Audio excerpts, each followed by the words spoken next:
Magalak kayong lagi sa Panginoon. Inuulit ko, magalak kayo. Ipakita nyo sa lahat ang kagandahang loob ninyo. Malapit nang dumating ang Panginoon. Huwag kayong mag-alala sa anumang bagay. Sa halip, ilapit sa Diyos ang lahat ng pangangailangan nyo sa pamamagitan ng panalangin na may pasasalamat. Kapag ginawa nyo ito, bibigyan kayo ng Diyos ng kapayapaan na siyang mag-iingat sa puso ninyo at pag-iisip. Dahil kayo'y na kay Kristo Jesus. At ang kapayapaang ito ay hindi kayang unawain ng tao.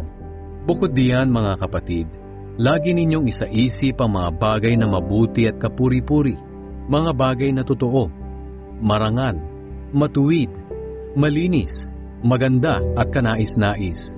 Ipamuhay nyo ang lahat ng natutunan nyo at tinanggap mula sa akin, sa salita at sa gawa, at sa inyo ang Diyos na nagbibigay ng kapayapaan.